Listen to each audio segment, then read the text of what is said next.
Good morning. I'm Don Walker, and I'm Communications Director for Brevard County Government, and this is our weekly COVID-19 pandemic update. We have a panel of folks here today that will be providing updates.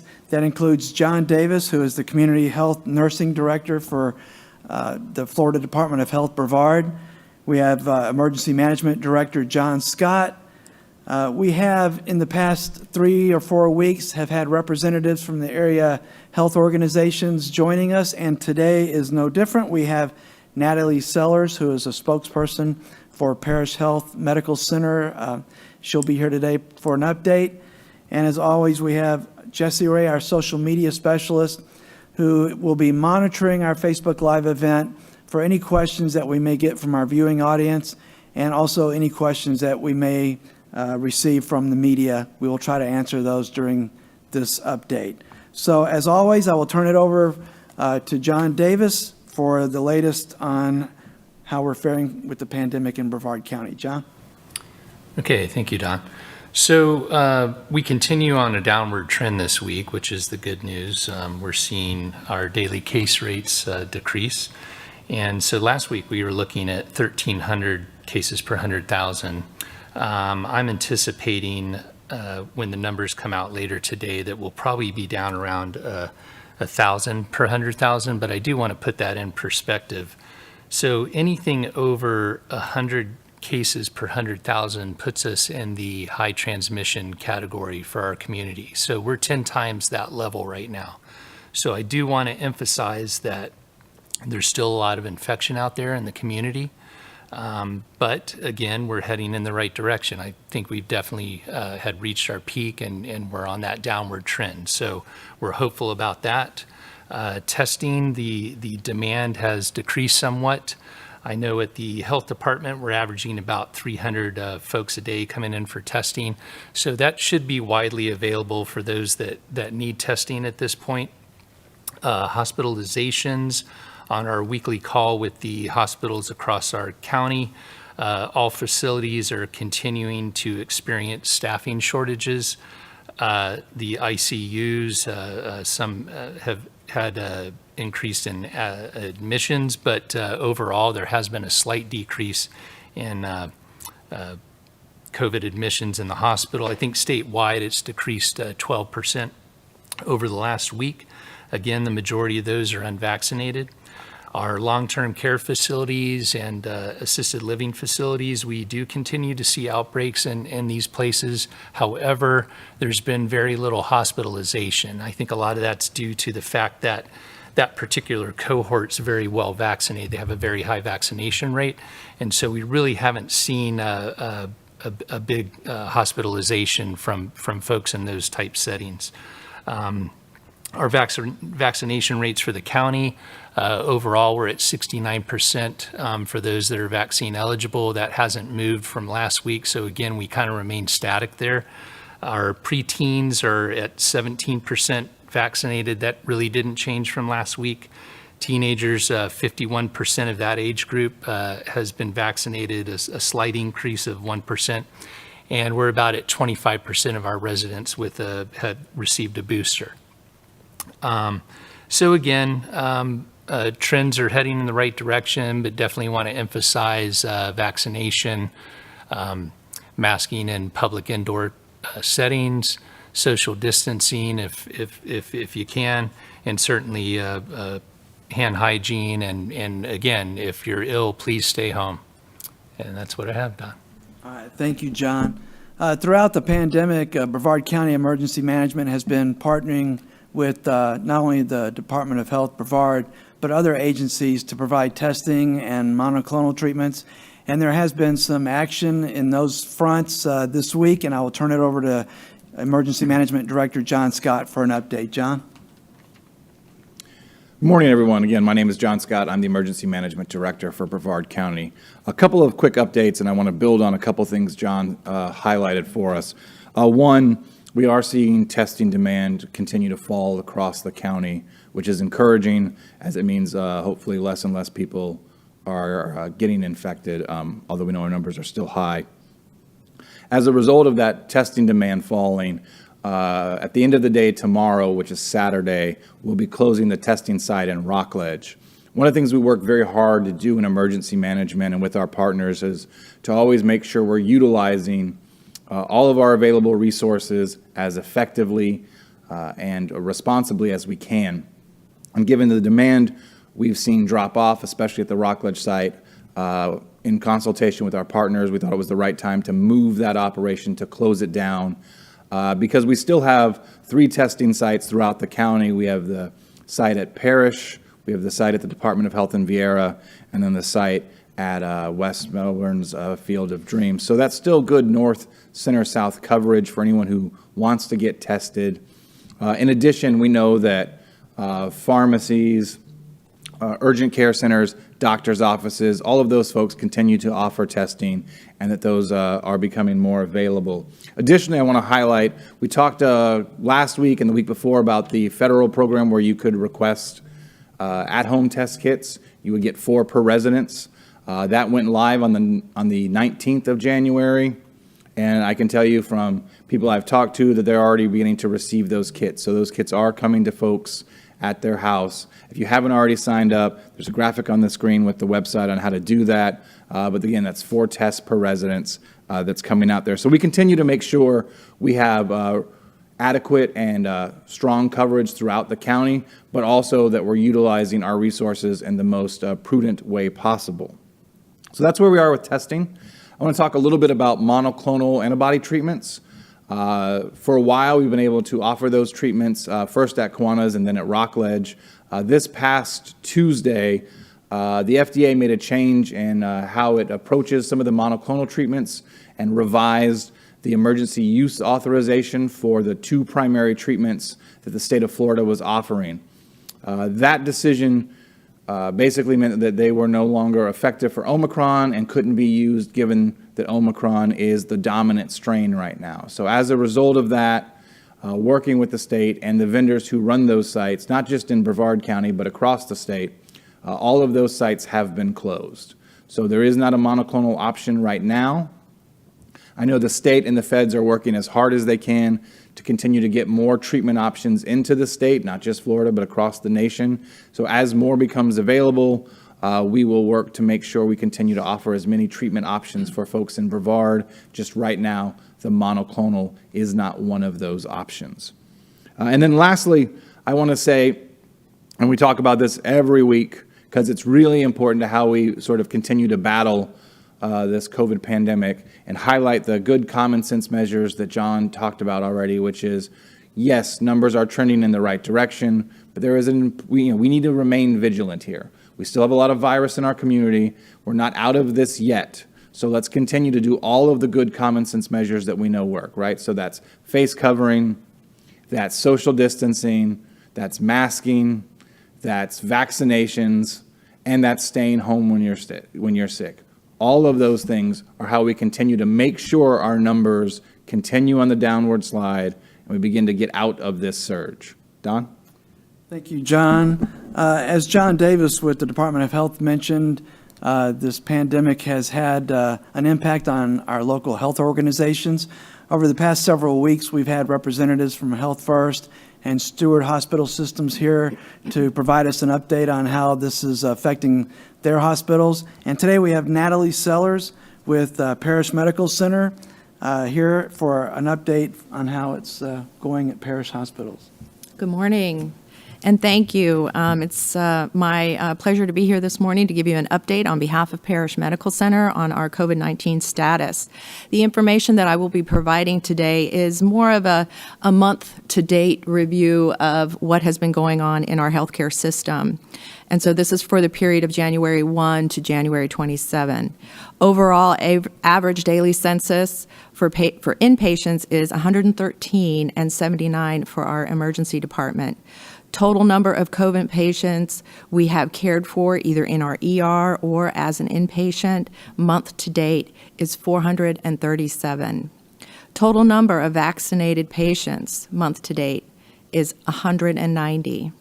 Total number of unvaccinated patients month to date is 227. So as you've heard, the continued high percentage of positivity and virus in our community. We have had to implement or suspend our general visitation. We are not allowing general visitors for inpatient visits or in our ER, but there are some and few exceptions, end of life to name one, and some other exceptions that will be made. And for the community, if you are coming to the hospital and you want to have an exemption for or an exception for visitation, we do have our patient experience professionals that can arrange that for you. We also arrange video visitation for patients. So let me give you a number for our patient experience professionals. It's 321-268-6357. Please reach out to them if there is a need. Additionally, we continue to enforce, of course, strict face mask rules to mitigate the spread of COVID-19, as well as all of the other recommended CDC mitigation strategies, including wellness screenings upon entry to our facilities, distancing, enhanced sanitation, among others. In closing, and on behalf of Parish Medical Center Board of Directors, our President and CEO, George McAterian, and just the entire Parish Healthcare leadership team, I want to extend our sincere thanks to our county leaders, to the Brevard County Emergency Operations Team, and to all of our first responders and our healthcare colleagues. This constantly changing nature of the COVID-19 pandemic has challenged us like nothing before. But what has remained constant through the course of the last 2 years is a sheer determination, commitment, and resilience to fulfill our respective missions. And fulfill our respective missions on behalf of the community that we all have the honor to serve and protect. And for that, I sincerely thank you all. That concludes my report. All right. Thank you, Natalie. We appreciate you being here today. So normally, once we've completed our updates, we turn it over to Jesse Ray, who has been monitoring our Facebook Live event for any questions from our audience and also from the media, and we will do our best to answer those questions. So, Jesse, fire away, please. Thanks, Don. So I'll start out with some of the media questions that we've gotten so far. As the pandemic continues, will future variants become more infectious but less deadly? Well, it does look like that's likely the course. I mean, that typically is what happens with these things is they emerge, is they become less infectious but more endemic in the community. So I think that's the general thinking. Which variant that ends up being, I can't say. I don't think anybody can say at this point. One of the things is we all know this is a worldwide problem. So while we've done a great job vaccinating our population, there's still pockets of the world where you're talking about 2 to 3% vaccinated out of the population. So there's still vast folks around the world unvaccinated. And so I'm sure we're going to continue to deal with this, but likely there won't be the disruption to society we're seeing now. We'll just move on and we'll deal with it kind of like we do with the flu. And I assume there'll be a vaccine that emerges that will change to match whatever that variant is. I know right now they're working on a vaccine that's re-engineered to deal just with the Omicron variant. So those things are already in the works. Okay, thank you. How many COVID-19 related deaths have there been in Brevard County up until now? Well, again, I don't have those exact numbers with me today, but what I can say is, like I've said in the past, we're certainly not experiencing the amount of death we did as when we were dealing with the Delta variant. So we're very happy with that. We do still continue to see deaths, but they're nowhere near the amount we experienced with Delta. So they're still happening. Obviously, we're having more breakthrough cases with this variant. I think that's widely known now. So even folks that are fully vaccinated certainly are getting this. However, we're finding that those that are vaccinated are way less likely to be hospitalized or die from Omicron. So again, that's why we encourage vaccination. It's not that it prevents infection, but again, it has a a likelihood of making it less likely that somebody would end up hospitalized. Okay. I think, John Scott, you really pretty much covered this, but has the county seen an increase or a decrease in the COVID-19 testing in the past couple of weeks? Yeah, Jesse, again, we've seen a decrease, and that decrease continues on a day-by-day basis. And that's in line with the trends we're seeing statewide. Excellent. With COVID-19 cases dropping, what are you looking for as indicators that the pandemic is getting under control? Well, again, we would like to get to that point where we're considered a community of low transmission, which, we have a ways to go. That would be 10 cases or less per 100,000. We also, of course, look at facilities. Are they having outbreaks? What are we seeing in the long-term care facilities, jails, places where you have a lot of vulnerable population? So we'll continue to monitor those, but we would expect, as the case rate decreases, we should see decreases in outbreaks in facilities, and the hospitals should reflect in the hospitals as well as the schools. Again, those are all places that are going to reflect what's going on in the community. So we certainly keep an eye on all those aspects of the community. Okay. During his confirmation hearing this week at a Florida Senate committee, Florida Surgeon General Joseph Ladapo said COVID-19 vaccines have some benefit cutting down hospitalizations and deaths, but were not effective in preventing infections in the long term, and that masks were not effective at all, especially among children. What are your reactions to that, since this is not in line with your promoting vaccines and face coverings? Well, again, like I said before, and like was mentioned in that statement, that while vaccines do not prevent infection, they are helping to prevent hospitalizations and death and make that less likely. So we've definitely seen that. Again, back at the start when the vaccines came out, we were dealing with a different variant, and they certainly worked better to prevent initial infection. But with the Omicron, we've certainly seen more breakthrough cases. But again, those folks typically do fine that are vaccinated. Yeah, and I just want to make a point on that as well, that, one of the reasons that we take the initiative each week to hold these Facebook Live events is, we want our residents in Brevard County to know what the situation is here at home. So we don't really want to talk too much about what's happening from a statewide level. So we'll leave the answer to that question at what John just addressed there, and we'll go to the next question. Okay, thanks, Don. What is Brevard County doing to fight COVID misinformation and disinformation, especially when it comes from elected officials? I'll take that one. Thanks, John. Again, we're going to continue to listen, we all know social media is out there. This is one of the ways we share information right now. It's one of the ways in which people get information, but there's a lot of information out there and it can be confusing to do that. We're going to remain consistent with talking about information that comes from those reputable sources, from the Department of Health, from the CDC, and we're going to continue to beat the same message. As we get credible, reliable information, we will share it. Okay, thank you. What is the ICU and hospital bed availability like in the recent weeks?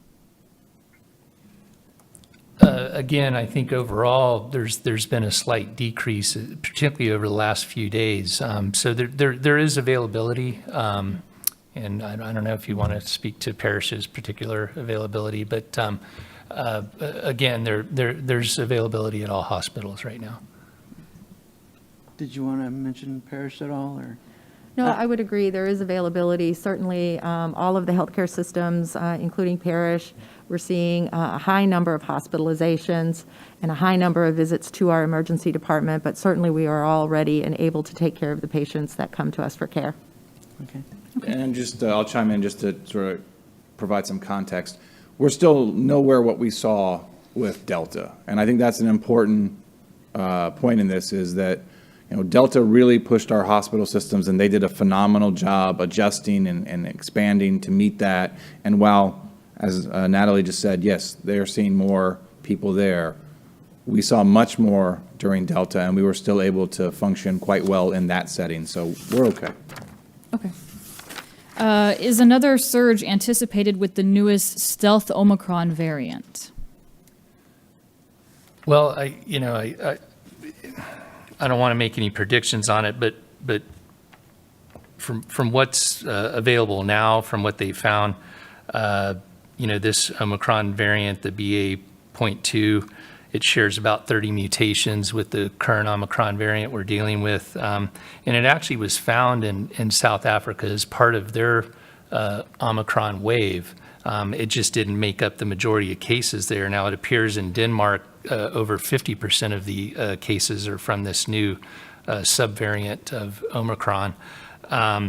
The good news in this, at least from early indications, are that there's no more risk of hospitalization than there is from the original Omicron variant. So I would remain hopeful that, should we see it here, that, if anything, potentially it could extend a little bit make our downward trend just a little bit more elongated. However, again, the areas that are experiencing any kind of numbers with this subvariant, you're not seeing the hospitalizations with it. Okay. What is the availability of free test kits in pharmacies and retailers like? So, again, as demand decreases, supply increases. I mean, that's the typical how everything works on that stuff. So demand, supply is increasing in those places. It will continue to do so. What I think an important tip is, as people begin to look through this and think about, if we are going to see more waves and all that kind of fun stuff in the future, and I know that's what some of the questions have been, we can be prepared for that kind of stuff. So as supply's up, if you're at a pharmacy and you want to buy an at-home kit for down the road just in case, that's a great idea. We've got to get to the point where we're preparing for these kinds of things the same way we would prepare for regular cold and flu season, the same way we would prepare for a hurricane, the same way we prepare for all of the hazards we face. So again, we talk about it a lot. There's a lot we can do as individual members of this community to have an active role in how we come out of it. And doing simple things like having an at-home test kit when you don't necessarily need it right away is a great option for people.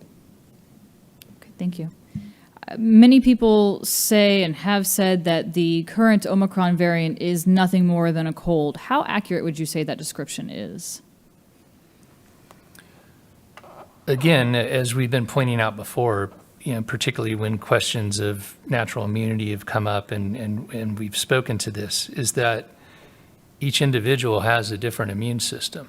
So it's hard to make generalizations like that. While the trends do show that there's less hospitalization from Omicron, again, it's very infectious. So when you have a greater number of folks that are infected by this, it's a numbers game. You're going to have more hospitalizations just simply because there's that many more people infected.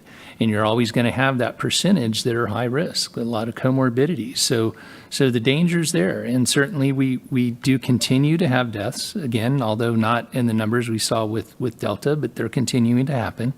And, we continue to see ICU admits with this. So the danger is real with this, even though, again, the vast majority of people are doing fine, and that is true. But again, as we've said all along, this is a community-wide problem. It takes a community-wide response. I mean, part of our responsibility is protecting those that may not be as healthy as a particular person might find themselves to be. And, it's part of our responsibility to protect those that are more vulnerable than us. Are hospitals still not allowing non-emergency outpatients procedures involving overnight stays? I'll take that. And now I'll let you talk to Paris specifically, but in general, it's a hospital by hospital situation. They are trying to do as much as they can that would be normal operations. They are triaging what is available versus what they're seeing. And, it goes right to what John just said, which is, we are seeing more people in the hospital as a result of Omicron, period. And that has effects on how they do things operation. Now, they're doing everything they can to get everybody the level of care they need, but Omicron impacts. Natalie, I'll let you talk about Parish. Yes, thank you. As far as Parish Medical Center, overnight stays, all of that, we're operating normally. We are still continuing to do elective surgeries as normal. But from a hospitalization, I would say that when a person does require hospitalization, they are very sick. Dawn, is there help, or John, for small businesses other than the restaurants that are out there when it comes to, I don't know, whether PPE or financial assistance? Yeah, I'll take it. There's no specific COVID programs for small businesses that I'm aware of anymore. I will just remind folks, there is a group out there that deals specifically with small businesses. It's escaping me. But if you can go onto the Department of Economic Opportunity and find out the small business consortiums that are out there, you can find someone to talk to. They have specific specialists who can help figure out what options are available that would normally be available to help people who are struggling financially to operate their business. Yeah, and I should add too that on a more personal level, did you have something else to add? It's the Small Business Development Council that came to me. Okay. And on a more personal level, the county does have almost $10 million still in its coffers for rental assistance for people who are having trouble, whether it's through a job loss or other pandemic-related circumstances. But if they need rental assistance, we have applications that are available at all 17 county libraries and also on our webpage at www.brevardfl.gov under Housing and Human Services. And if you need assistance in filling out those applications, there's a number there you can call. But there's ample funding available for people that need it to pay their rent. So. Okay. And, now that we do have some more at-home testing available to us, many more people are testing positive and then missing work. So is there financial help for people who have to miss work, who maybe work in an industry or where they don't have the sick time or paid leave that other industries might have? Locally, it's going to be that assistance that Don just highlighted, where, it's obviously focused on rental and those kinds of things, but we understand, rent is a big piece of most people's monthly budget. Right. So that's an option there for folks. There are some federal programs that are out there. I'm not the best on that. I would, again, direct people to the Department of Economic Opportunity. I know also our Housing and Human Services folks have additional resources on their website. Yeah, and I should also mention too that the usual services that are in place that have long been in place even before the pandemic are still out there. So a lot of that assistance either is available through or can be you can get steered to where you need to go if you call 211. It's simple as calling 211 on your phone, and they will be able to provide you some assistance. Okay. And the last question that I have for today, are there any other public health concerns in Brevard separate from COVID-19 that we should be concerned with? Well,